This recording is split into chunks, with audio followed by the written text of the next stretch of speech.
कक्षा 12वीं भौतिकी अध्याय 4 गतिमान आवेश और चुंबकत्व के अंतर्गत आज इस पाठ का महत्वपूर्ण एक प्रश्न है एम्पियर का परिपथी नियम। सबसे पहले एम्पियर के परिपथी नियम का कथन जान लें।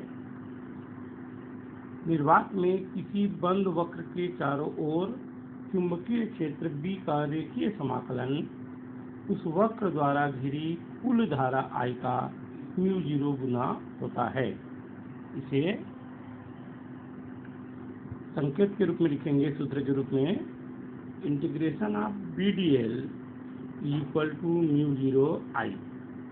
यहाँ समाकलन का जो चिन्ह है इंटीग्रेशन, उसके बीच में एक गोला बना हुआ है जो बंद वक्र के परितः समाकलन को दर्शाता है तथा I वक्र द्वारा घेरी गई धारा है। इसको चित्र के रूप में समझें। किसी बंद वक्र के चारों ओर, ये यहाँ पर एक बंद वक्र है, इसके चारों ओर जो कुल रेखीय चुंबकीय क्षेत्र की तीव्रता B है, इसका रेखीय समाकलन उस पर प्रवाहित होने वाले धारा I का μ0 गुना होता है। अब इसकी उत्पत्ति करने के लिए चित्र के साथ साथ उसके वर्णन को भी देख लें। मान लेते हैं असीमित लंबाई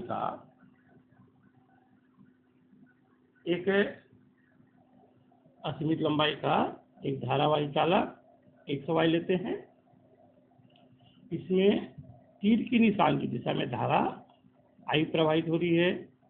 तो यहाँ पर उत्पन्न चुंबकीय क्षेत्र की तीव्रता इस वृत्त में संकेंद्रीय वृत्त के रूप में, संकेंद्रीय वृत्त का मतलब जिसका केंद्र एक ही होता है लेकिन त्रिज्याएं अलग अलग होती हैं, यह संकेंद्रीय के वृत्त में होंगी और इस तार से के बिंदु P से, इस तार के एक केंद्र से, यहाँ पर ये बिंदु P नहीं रहेगा,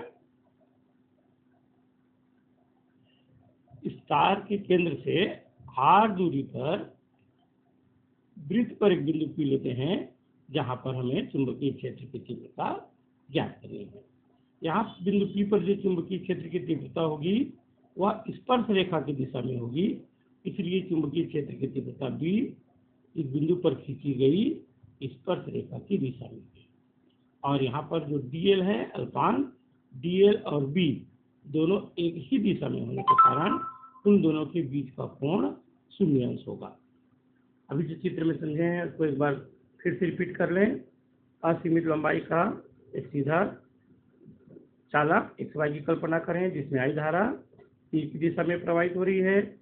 इसके चारों ओर चुंबकीय रेखाएं संकेंद्रीय वृत्तों के रूप में होंगी और उस चालक से r दूरी पर किसी बिंदु P पर चुंबकीय क्षेत्र की तीव्रता जब ज्ञात करेंगे तो सूत्र पढ़ चुके हैं। B = μ0/4π2I/r। इसको और हल करेंगे तो μ0I/2πr। इसको समीकरण एक लिखकर छोड़ देंगे। अब हम जानते हैं कि चुंबकीय क्षेत्र रेखा के प्रत्येक बिंदु पर चुंबकीय क्षेत्र उस पर स्पर्श रेखा के अनुदिश होती है। अतः उस पूरी वृत्त को यदि DL अल्पांक के कई भागों में बांट लें तो B और DL दोनों के बीच का कोण 0 अंश होगा।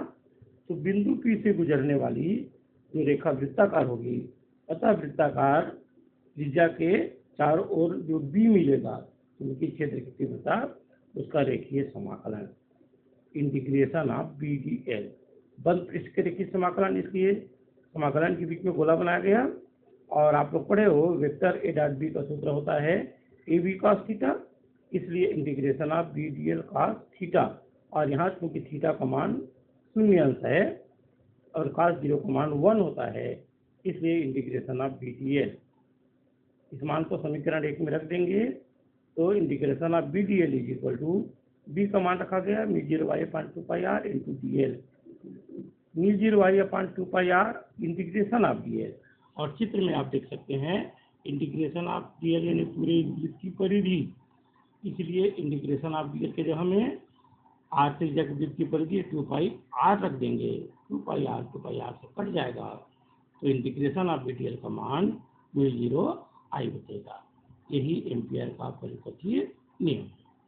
अब इस एम्पियर के परिपथीय नियम का एक अनुप्रयोग देख लेते हैं। कहाँ कहाँ इसका अनुप्रयोग होता है। तो सबसे पहले एम्पियर के परिपथीय नियम का अनुप्रयोग।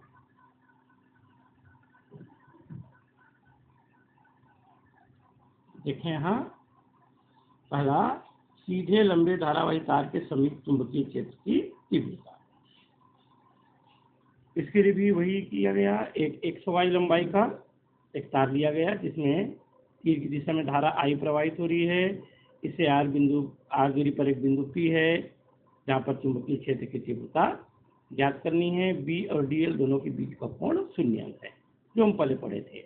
सबसे पहले निकालें बिंदु P पर एम्पियर के परिपथ नियम से integration of BDL is equal to μ0I, जो भी हमने सिद्ध किया, और उसको समीकरण 1 मानकर छोड़ देंगे। अब हम इस बिंदु B पर चुंबकीय क्षेत्र की तीव्रता ज्ञात करेंगे, तो integration of BDL is equal to BDL cos theta, और थीटा का मान 0 अंश है, तो integration of BDL cos 0। Integration of BDL आया, B बाहर लेंगे, इंटीग्रेशन ऑफ DL को वृत्त की परिधि है, इसे उस मान को रख देंगे, तो यहाँ पर मान आया integration of BDL is equal to B into 2πr। इसको माने समीकरण 2। समीकरण 1 में भी इंटीग्रेशन ऑफ DL आया था, और समीकरण 2 में भी इंटीग्रेशन ऑफ BDL। दोनों का बायां पक्ष बराबर है, इसलिए दोनों के दायां पक्ष की तुलना कर दिए और B का मान यहाँ रख के बाकी को पक्षांतर कर दिए।